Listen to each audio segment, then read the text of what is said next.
네, 오늘 말씀의 제목은 신앙의 깊이는 하나님의 깊이로 들어가는 것이다. 신앙의 깊이는 하나님의 깊이로 들어가는 것이다. 라는 제목으로 은혜를 나누고자 합니다.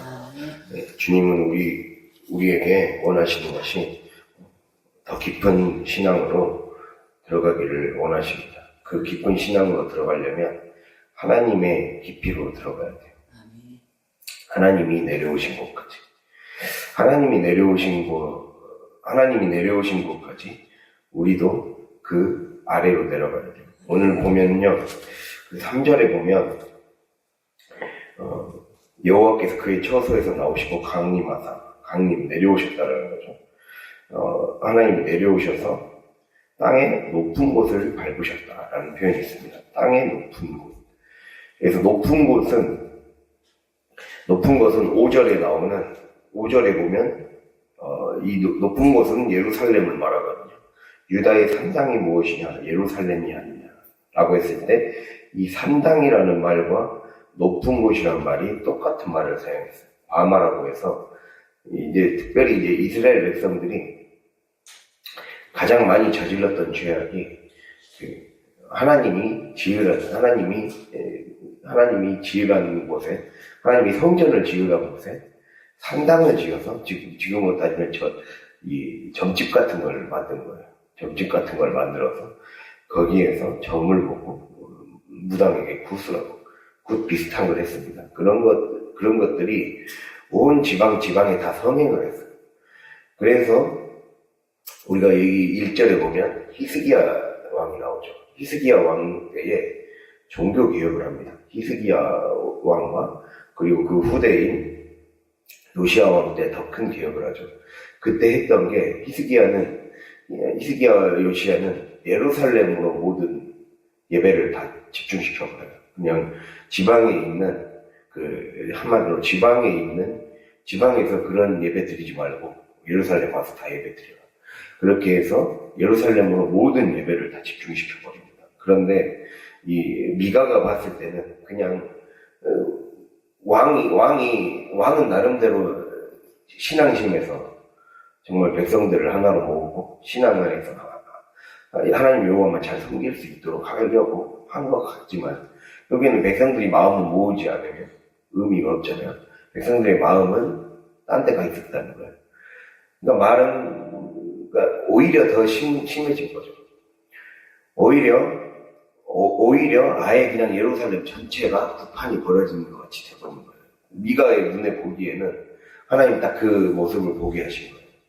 예루살렘은 성전이 아니라 이곳은 완전히 하나의 거대한 구판이 되어버렸다는 거예요. 그렇게 지금 말씀을 하고 있는 거예요.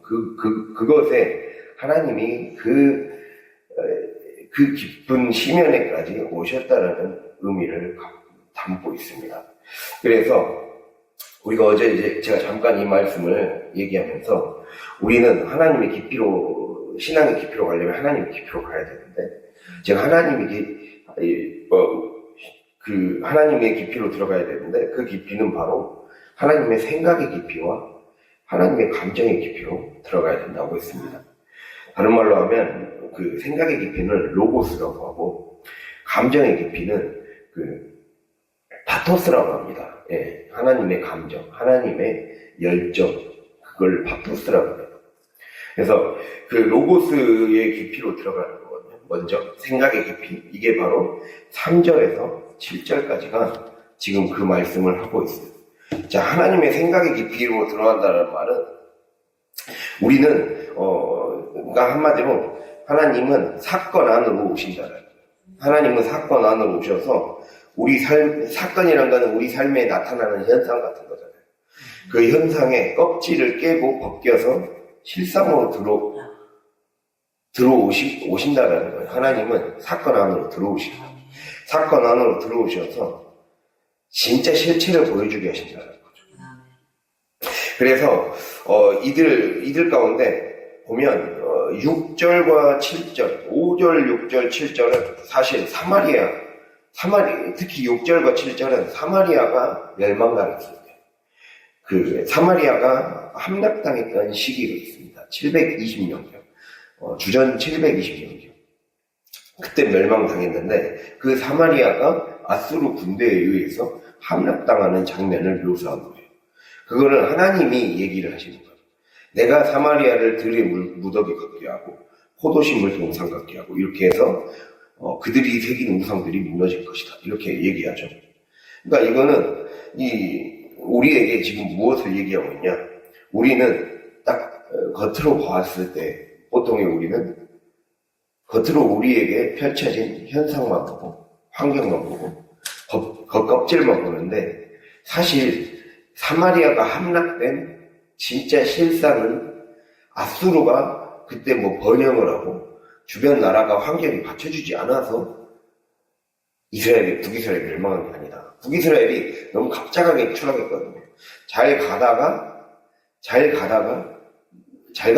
나가는 나라였어요. 그런데 한순간에 갑자기 아수르가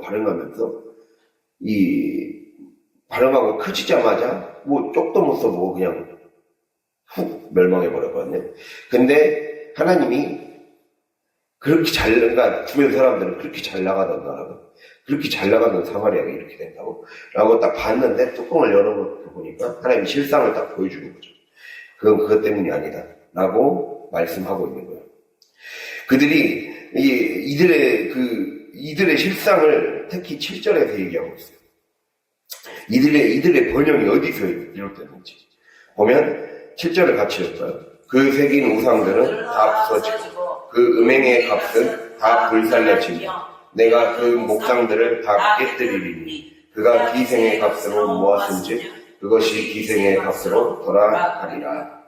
아멘. 네, 이 말씀은 사마리아라는 이 북이스라엘의 수도였던 사마리아가 번영하고 북쪽이 잘 나갔던 이 경제적으로는 번영했던 사실 실상에는 그들이 우상을 섬기는 나라와 화친을 맺었기 때문에 그 화친을 맺은 값을 하나님 그 값을 그대로 치르게 한 사건이라는 거예요. 그러니까 하나님 여호와만을 온전히 섬기기로 하나님과 언약한 나라가 하나님과 화친을 맺지 않고 하나님과 사귐을 갖지 않고 하나님 외에 다른 것들을 찾아간 그 값을 확실하게 하나님이 빼앗아간 사건이다. 다시 그러니까 하나님 없이 하는 것들은 다 결국에는 우리의 삶에 허무하게 없어지고 말 것임을 우리에게 드러내고 있는 거죠. 그래서 이 실상을 보여주고 있는 거예요. 즉 사마리아의 함락이나 역사적인 표면적인 사건을 이거는 하나님의 언약을 어겨서 하나님 말씀에 순종하지 않아서 하나님만 온전히 섬기지 않아서 이 일들이 생길 것이다. 그들이 갖고 있었던 부와 명예와 이 재물까지도 하나님은 빼앗아가신 것이다. 라고 말씀을 하시는 거죠. 그렇게 새롭게 해석해졌다는 거죠. 즉 내가 정말 하나님 말씀 가운데 깊이 들어가면 나의 원래의 제대로 된 모습을 발견할 수 있게 되고 그 발견하는 건 나를 어떻게 해서 나를 망가뜨리려는 게 아니라 하나님이 나를 새롭게 하시려는 나를 고치시려는 하나님의 계획이라는 거죠. 그것을 얘기하고 있어요. 그래서 오늘 본문에는 두 역사적 사건이 나오거든요. 6, 7절이 방금 말한 북이스라엘 수도 사마리아가 멸망한 사건. 그리고 이제 10에서 15절이 나오거든요. 10에서 15절은 보면 도시 이름들이 나와요. 가드, 베들레, 아브라 이게 다 도시 이름이거든요. 사벨이나 베데스 이런 것이 도시 이름인데 이 도시 이름의 차례가 이 도시 이름은 남유다가 700년경에 가장 아수르 군대 중에서 가장 강했던 왕이 사네립 왕이라고 있습니다. 사네립 왕이 이제 유다를 침공하면서 이제 예루살렘만 남겨놓고 다 포위된 시절이 있었어요. 그 시절 때 예루살렘을 포기하기 전에 하나하나씩 진격해 가면서 무너뜨렸던 그 성읍들이에요. 그래서 망해버렸던 성읍들. 그 망해버렸던 성읍을 지금 얘기해 주고 있거든요. 그래서 그 성읍들의 목록을 지금 말하고 있는 겁니다. 그래서 겉으로 봤을 때는 예루살렘을 제외한 이 도시들이 예루살렘을 지켜주던 도시들이 다 멸망해 버렸구나, 다 함락당해 버렸구나 로 느껴지지만 실제로는 그 안에 굉장한 뜻이 담겨 있어요. 여기 보면 먼저 이 10절로 가볼까요? 가드에 알리지 말며 라고 나와 있어요. 가드에 알리지 말라는 게, 가드란 말은 자존심이라는 뜻이에요. 자존심 혹은 알리다라는 뜻이에요. 그런 뜻을 갖고 있는데 그의 자존심이 무너졌다는 거예요. 이게 그 유다를 지켜주는, 그러니까 예루살렘을 지켜주는, 예루살렘의 가장 앞에서부터 지켜주는 자존심이었어요. 그 자존심의 방어선이 무너져 버린 거죠. 그래서 그 가드에 알리지 말라는 거예요. 그 알리는 건 수치스러운 일이니까, 그 자존심이 무너진 일이니까. 그리고 그 다음에 베들레 아브라 이러죠. 베들레 아브라. 근데 여기서 보면 베들레 아브라에서 티끌에 굴렸도다 라고 나와 있어요. 티끌의 집이라는 뜻이에요. 먼지의 집, 티끌의 집. 티끌의 집에서 내가 티끌에 부르고 있구나. 먼지밖에 남지 못한 신세가 되어버렸구나. 이렇게 지금 얘기하고 있어요. 그리고 사빌이란 말은 아름다움이라는 뜻이에요. 그 아름다운 도시였어요. 아름다운 성읍. 그런 아름다운 성읍이 포로가 되면 어떻게 되죠? 포로가 되면 어제 말씀드린 것처럼 포로가 되면 벌거벗은 몸으로, 탈절같이 벌거벗은 몸으로 끌려가게 되죠. 그렇게 끌려간 신세가 됐다는 거예요. 그리고 우리가 뒤에 보면 또, 이 베데셀 나오죠. 베데셀은 도움의 집. 도움의 집이라는 뜻이에요. 도움의 집 혹은 이웃의 집. 내 도움이 되었던 것이 아무런 의지가 되지 못하고 도움이 되지 못했단 말이에요. 마롯은 마라에서 나온 말이에요. 마라. 우리가 그 마라의 쓴물 그러죠. 괴로움의 공간이 되어버렸다는 거예요. 이제는 이곳이 우리는 복을 바랬는데 괴로움이 공간이 되어버렸고, 그래서 근심 중에 복을 바라니 이렇게 된다는 거예요. 재앙이 임해버렸고, 라기스란 말은 난공불락의 요새라는 뜻이에요. 그래서 라기스의 하나님은 신명기 말씀을 통해 모세의 입을 통해 말씀하셨어요. 너희들이 나중에 왕을 세우게 되면 군사력에 의존하지 말라 했어요. 군사력에 의존하지 말고 하나님의 뜻을 물어가면서 전쟁에 임하라 했어요. 그런데 이 솔로몬 이후로 군사력을 늘리기 시작했어요. 해외에서부터 말을 수입하고 병거를 수입해서 이 군사 전진 창고를 뒀어요. 이 전진 창고가 되는 도시가 라기스였어요. 그래서 여기서 그 말이에요. 13절에 라기스는 딸 시온의 죄의 근본이니 이렇게 나오죠. 하나님이 아닌 다른 것을 의지하게 만든 장본인이 라기스 도시였다는 거예요. 그것을 지금 말씀하고 있습니다. 그리고 모레셋 가드란 말은 약혼녀라는 뜻이에요. 약혼녀. 왜 약혼녀에게는 예전에 이스라엘에서는 지창금을 주고, 이 약혼녀에게는 지창금을 주고 그 집에 이제 시집을 가게 되잖아요. 그 지창금을 주고 팔아넘기듯이 그냥 적에게 팔린 신세가 돼버렸다는 그 의미를 갖고 있어요. 그리고 또 뭐가 나옵니까? 악십, 속임수, 거짓말. 예, 이스라엘 왕들을 속이리라는 거죠.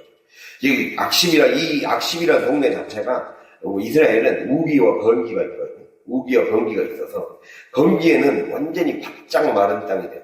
바짝 마른 땅이 되는데, 우기에는 물이 철철 넘쳐서 홍수가 날 정도로 심한 땅이 되죠. 근데 그 지형이 있던 곳입니다.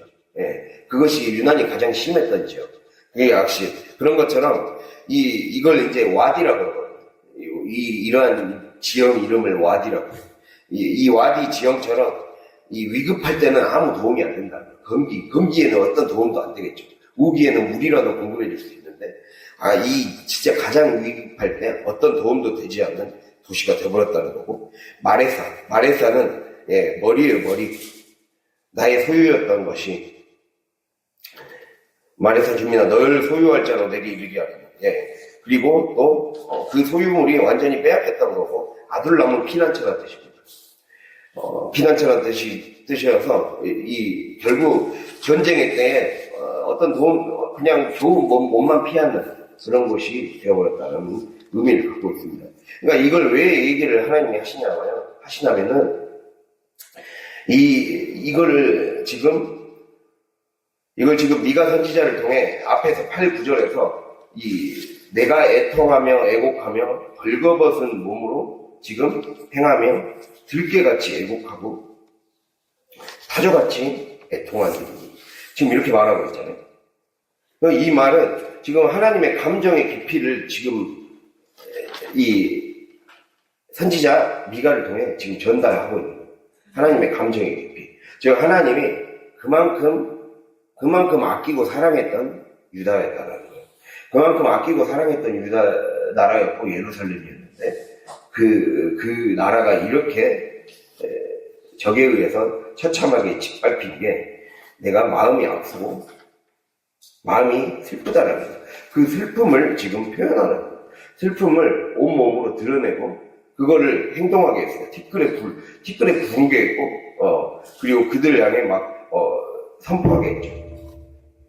그거를 지금 주님이 얘기하고 있어요. 그래서 주님이 우리에게 지금 말씀하시는 거는 하나님의 감정의 깊이로 그래서 들어가라는 거예요. 하나님의 감정의 깊이를 느껴야 우리가 하나님을 제대로 만날 수 있다는 거예요. 하나님은 우리를 향해 얼마나 이러한 깊은 감정의 깊이를 느끼고 있는가를 우리가 깨달아야 됩니다. 제가 하나님의 백성들을 향해 사마리아 예루살렘을 향해 갖고 계셨던 이 슬픔, 아픔의 감정을 선지자 미가가 맨발과 벌거벗은 그리고 16절에 보면 머리털을 깎았어요. 머리털을 깎아서 대머리로 만들었어요. 이 어떤 사람이 죽었을 때 하는 행동이거든요. 당시 이스라엘 문화에서는 어떤 사람이 죽었을 때 하는 행동이 그 대머리로 이 사람이 죽는 수치를 당했구나라는 걸 주변 사람들이 같이 동참했어요.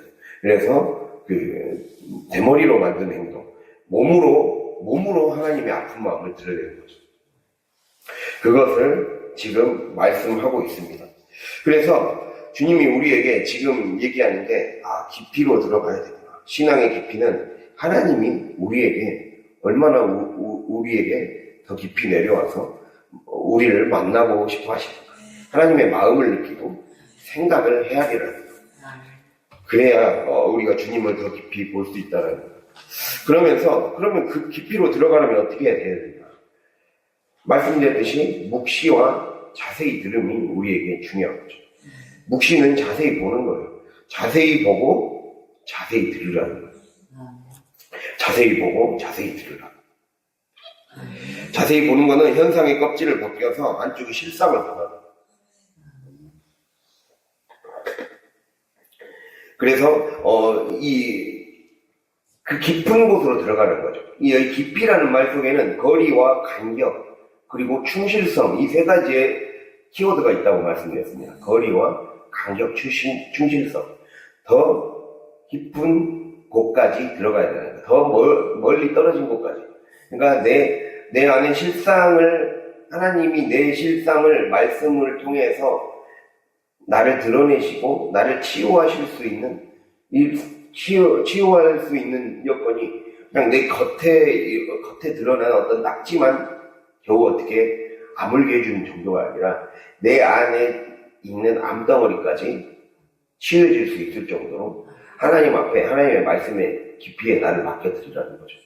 그 거리까지 가야 된다는 거예요. 내 몸속의 깊은 거리까지 가야 되고 그리고 이 죽어가는 영혼의 깊은 아픔에까지 우리가 와닿아야 된다. 그 말씀을 주님이 우리에게 지금 하고 있어요. 그게 진짜 하나님을 깊이 만나는 거다라고 얘기하는 거죠. 그 실상을 봐야 된다고 주님이 우리에게 말씀하고 있습니다. 그래서 이 실상을 본다는 것은 깊이의 문제라고 했어요.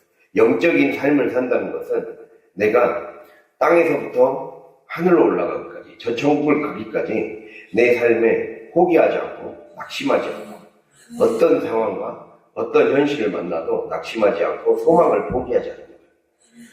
그 땅과 하늘의 거리, 이 간격, 이 거리를 이 하늘과 땅의 간격이 하나로 메워질 때까지 내가 하나님의 말씀으로 충만해지는 걸 포기하지 않는 거예요. 충실함은 충만함을 얘기하는 거예요. 채우는 것. 충실함은 채우는 것에 방점이 있거든요. 충실함은 우리가 성실함이라고도 하잖아요. 근데 성실함은 채우는 거예요. 채우는 거. 그래서 충은 채우는 거예요. 충만할 때 충자.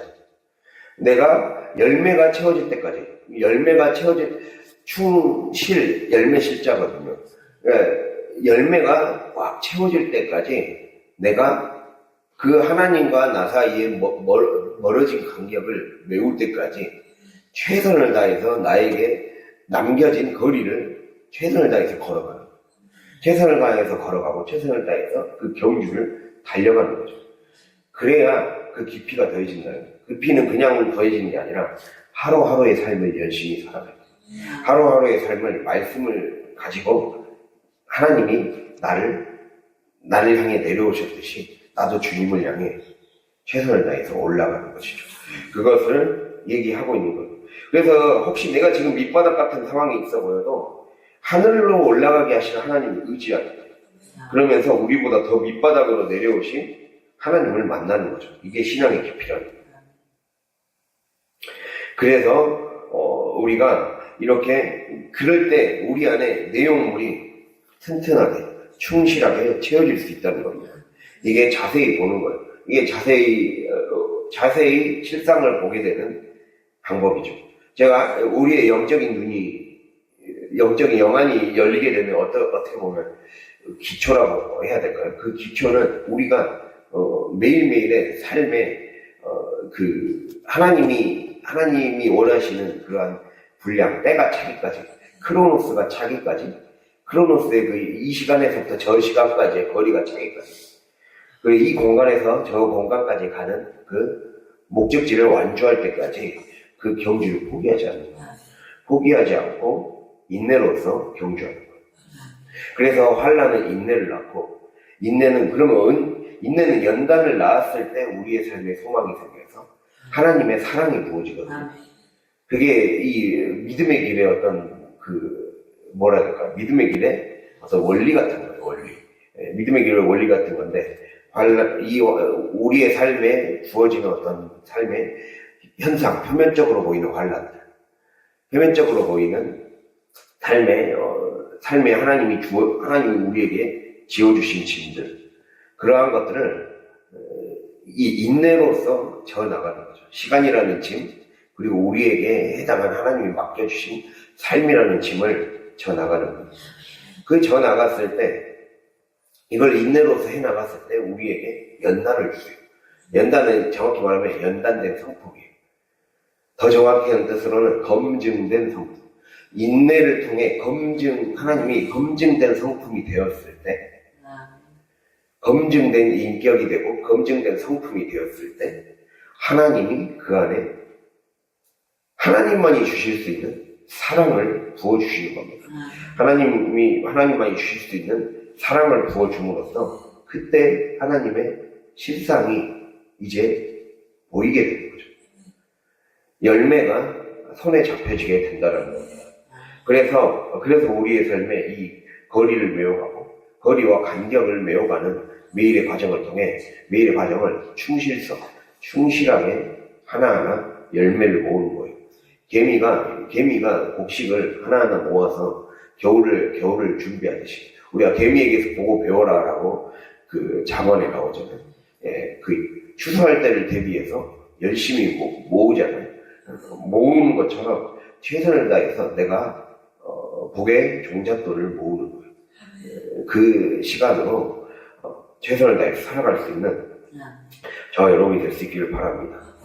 그리고 더 나아가서 우리는 자세히 들어야 돼요. 자세히 들어라. 여기서 자세히 들으려면 두 가지 과정이 돼야 돼요. 자세히 들으려면 처음에 백성들아 너희는 다 들을지어다 이렇게 나와있어요. 들을지어다. 여기서의 들음은 영어로 hear입니다. hear. 그러니까 hear와 listen이 있어요. 영어 단어에 hear라는 단어가 있고 listen이라는 단어가 있어요. hear는 청취예요. 청취. 그냥 들리게 하라라는 거예요. 들리게 하라. 정확히 말하면 들리게 하라. 그러면 뭔가가 지금 라디오를 예를 들면 청취를 하면 주변에 예를 들면 애들이 있어서 우미나 이유미 같은 애들이 있어갖고 막 떠들면 라디오에서 뭘 말하는지 잘 안 들릴 거 아니에요. 그럼 들리게 하려면 애들을 조용히 시켜야 되죠. 네, 조용히 하고 있어 하면서 조용히 시켜야 들리게 될 거 아니에요. 그리고 내가 엄한 행동을 하지 않고 딱 거기에 그 내용을 할 수 있도록 해야 되잖아요. 그런 상태, 들리게 하라. 주변에 걸리적거리는 것들을 제거해서 잘 들릴 수 있게 하는 거예요. 그럼 잘 들릴 수 있게 하려면 또 주파수를 또 맞춰야 돼요. 들리게 하려면 또 히어가 되려면 주파수를 맞춰야 돼요. 101.1을 딱 맞춰야 SBS 그 라디오가 나오거든요. 근데 101.0만 돼도 지지직거려.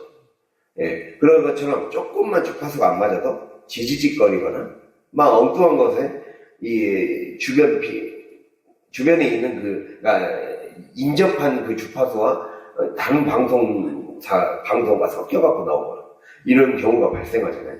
그게 그럼 섞인 소리가 되잖아요. 그러니까 그 주파수를 맞추는 시간이에요. 그러니까 백성들아 너희는 다 들을지어다, 여기에서의 들을지어다는 주파수를 맞추는 그 시간을 가져야 된다는 거예요. 하나님께 주파수를 맞추기 위한 그 영적인 그 수고와 준비 과정이 우리에게 필요하다는 거예요. 그 말씀을 하고 있는 겁니다. 그래서 백성들아 너희는 들을 준비를 해야 된다. 항상 모든 예배 때 들을 준비를 하고 와라는 거예요. 들을 준비를 하고. 내가 예배를 내일 또 주일 예배를 드리잖아요. 하나님 말씀만 들릴 수 있게 내 모든 몸과 마음과 컨디션 관리를 잘 해서 들을 준비 잘 해서 주파수가 하나님 앞에 맞춰질 수 있게 하라 라는 의미를 갖고 있죠. 그 다음에 자세히 들을지요. 이거는 리슨이에요. 리슨은 이제 딱 집중해서 오로지 하나님이 선포하시는 말씀만 듣도록 내 온 정신과 신경을 집중해서 듣는 거예요. 이제는 주변에 어떤 요소가 있을 수도 있다는 걸 의미해요. 히어는 준비를 하는 거예요. 근데 리스는 불가항력적인 어떤 변수가 생길 수도 있다는 걸 암시해요. 무슨 말인지 알겠죠?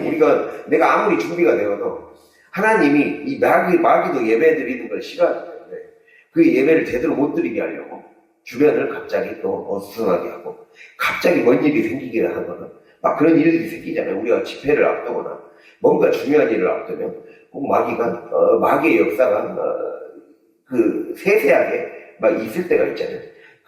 그럼에도 불구하고 하나님 앞에 온전히 내가 여기에 마음 뺏기지 않고 딱 거기에 딱 집중하는 거죠. 그것이 리슨입니다. 하나님께 완전히 집중하는 거. 변수가 생길 수 있음에도 불구하고 집중하는 거. 그것이 우리에게 결국에는 그래야 잘 볼 수 있죠.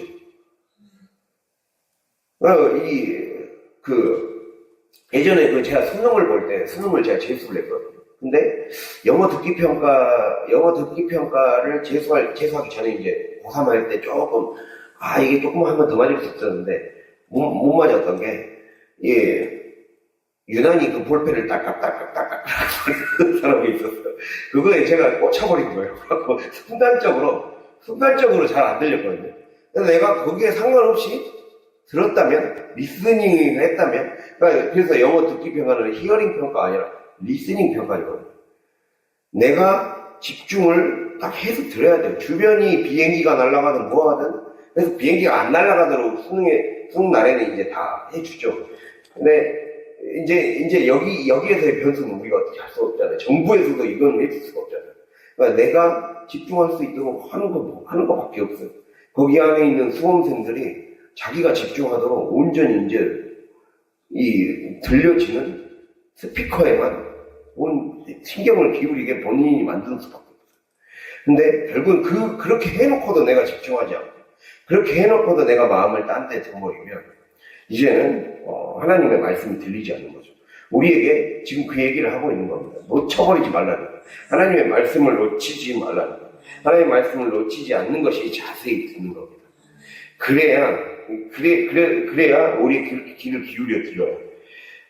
깊이 듣는 것이라고 말하고 있습니다. 그래서 들려지게 하라, 귀를 쫑긋 세워 들으라. 들려지게 하라 해서 귀를 쫑긋 세워 들으는 거죠. 그래서 우리가 주일을 앞두고 우리 주파수를 맞추는 연습을 주파수 모든 걸 다 준비시켜 놓고, 모든 방해거리를 다 딱 정리시켜 놓고, 시간적인 관리, 몸의 관리, 컨디션 관리, 그 모든 것들, 그리고 예배 시간에 늦지 않는 그 모든 것들을 잘 관리해 놓고, 그리고 이제 예배 시간에서는 이제 딱 어떻게 보면 이제 은혜 받기 위한 한판 승부를 벌이는 거죠. 그게 바로 리스닝이라고 할 수가 있습니다. 그 들음을 주님이 우리에게 얘기하고 있어요. 그렇게 돼야 제대로 들려야 우리가 내 겉껍질에서 자꾸 마귀는 우리의 겉껍질을 못 벗기도록 만들거든요. 현상 안에 있는 실상으로 다 들어가서 나를 치유하고 나를 고치고 우리 가정을 고치고 우리 교회를 새롭게 만들고 부흥하게 만드는 그 길로 못 가게 방해를 자꾸 하거든요. 그래서 껍질을 못 벗기게 하고 우리 육신의 이 육의 옷을 못 벗게 하고 옛사람의 옷을 계속 입게 만들게 하고 그것을 못하도록 자꾸 우리 가면을 못 벗도록 우리를 방해한단 말이에요. 그래서 이 시간들을 잘 통과해야 우리가 더 깊이 들어갈 수 있다는 거예요. 하나님의 깊이 있는 작업이 시작되고 치유가 시작되는 거죠. 수술을 제대로 받을 수가 있다는 것을 기억할 수 있길 바랍니다. 그래서 결국에는 또 깊이 듣는다는 것은 나의 태도가 바뀌는 거예요. 아까 들려지게 하나 더 집중해서 들으라를 넘어서서 나의 태도를 바꾸는 깊이로 들어가라는 거예요. 즉 현상만으로 판단하고 겉껍질만 핥고 있던 삶에서 이제는 벗어나라는 거예요. 예, 그 현상만으로 판단하는 습관을 흔들고 하나님이 해석해 주시는 현실을 집중해서 들으라고 하나님이 때로는 이렇게 구약시대 때는 선지자를 보내셨고 그리고 지금은 이렇게 설교자를 목사님을 이렇게 말씀하게 하시고 그리고 우리에게 성경을 주신 거죠. 그렇게 성경의 말씀을 듣고 성경의 말씀을 제대로 보라는 거예요. 그래서 그 말씀을 삶에서 너의 주어진 사건에서 읽어내라는 거예요. 아까 제가 말씀드렸듯이 하나님은 우리를 깊이 있는 존재로 만들게 하기 위해 가장 중요한 전제 조건이 뭐냐면 바로 하나님은 사건 안으로 들어오셨다는 거예요. 사건 안으로. 우리가 1절에 보면 여호와의 말씀 곧 사마리아와 예루살렘에 관한 묵시라 라고 나와 있습니다. 여호와의 말씀이라는 것은 히브리어로 다바르라고. 근데 말씀이라는 말의 이 다바르라는 말의 원래 뜻은 사건이라는 뜻을 갖고 있어요. 사건. 지금 말씀은 상황 가운데 주어졌다는 거예요. 율법은 상황 때문에 주어졌어요. 이스라엘 백성이 그러니까 인류가 죄를 지었기 때문에 그 죄에서 벗어나서 하나님을 만나서 다시 하나님과의 관계가 회복되고 구원을 받을 수 있는 길을 열기 위해 주어진 게 말씀이잖아요. 그래서 상황 때문에 주어진 거죠. 사건 때문에. 그래서 하나님이 우리에게 그러면 그 말은 무슨 뜻이겠습니까? 하나님은 우리에게 말씀하시기 위해 나의 사건 안으로 들어오신다는 거예요. 나의 상황 안으로 들어오시고 나의 환경 안으로 들어오신다는 거죠. 그것을 얘기하고 있어요. 그래서 그렇게 하나님이 내 사건 안으로 들어오시고 내 상황 안으로 들어오시기 때문에 나도 들어와야 되는 거예요. 나도 말씀 안으로 들어와야 되는 거예요. 나도 하나님의 뜻 안으로 들어와야 하나님의 해석을 깨달을 수가 있고 하나님의 생각과 하나님의 감정을 느낄 수가 있다는 거죠. 그래서 우리는 이렇게 늘 물어야 돼요.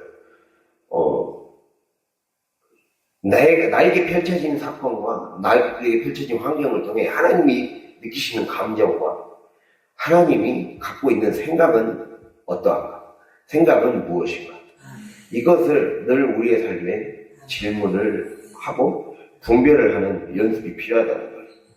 그렇게 해서 우리의 삶에 기도와 말씀이 아까 말씀드린 것처럼 그 간격을 메울 때까지 그걸 메꿔야 계속 채워야죠. 기도의 아구가 차야죠.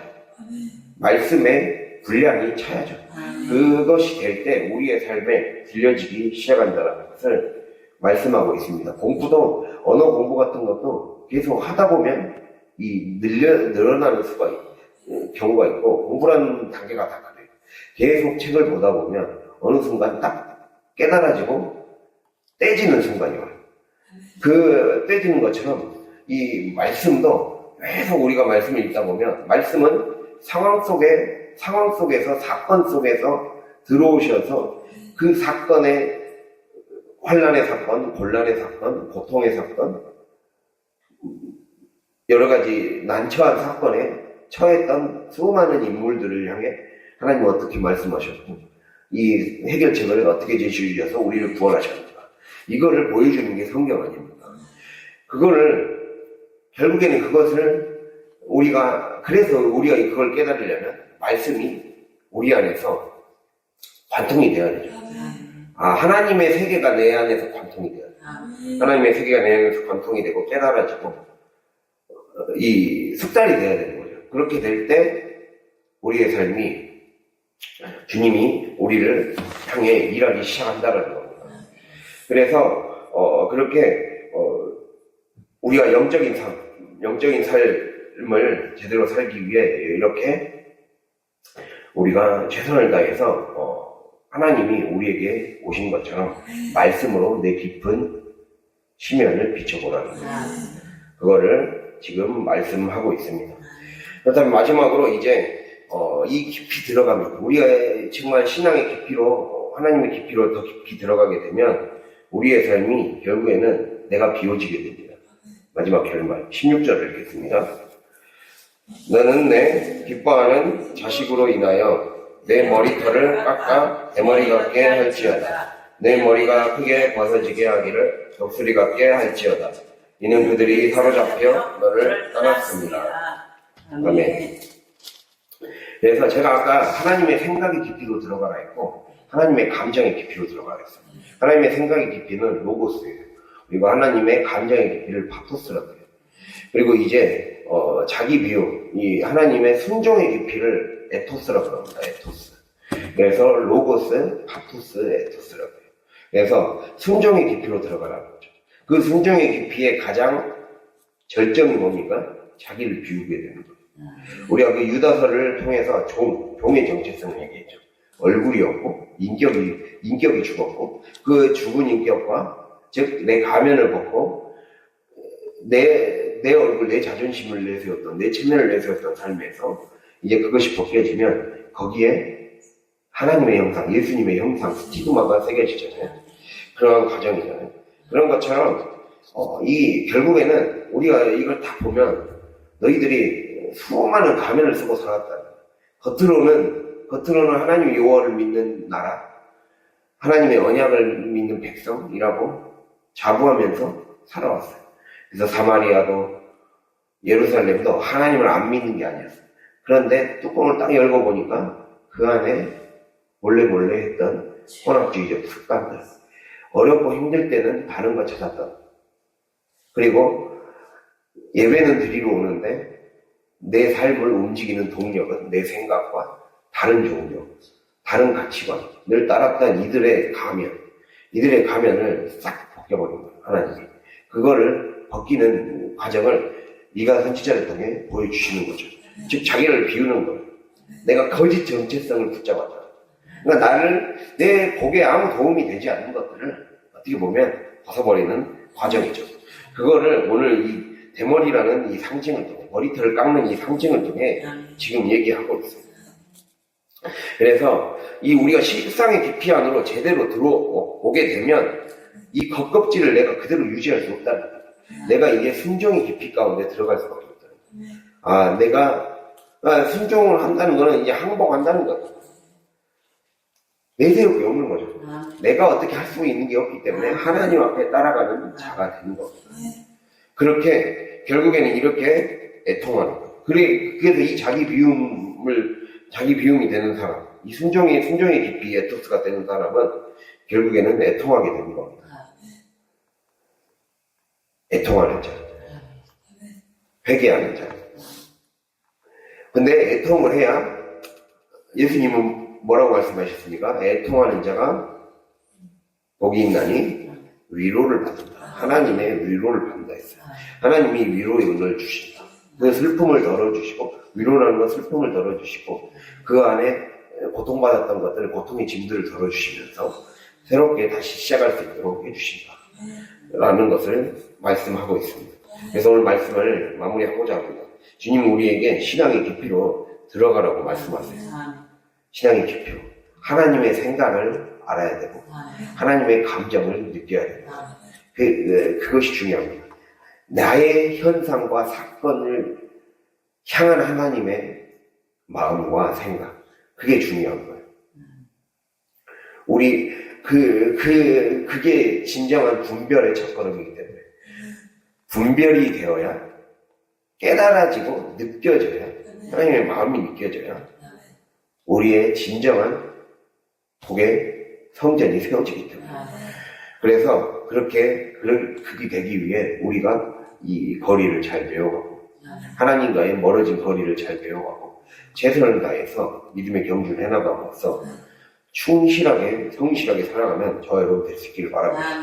그리고 또 자세히 보는 습관, 자세히 듣는 것, 우리가 하나님과 주파수를 맞추는 듣게 하는 훈련과 그리고 집중해서 말씀을 들어서 하나님이 임하실 수 있는 내 삶의 성령이 충만한 상태를 늘 유지하고 이걸 잊지 않고 살아갈 수 있는 저와 여러분이 될 수 있기를 간절히 바랍니다. 네, 기도하겠습니다.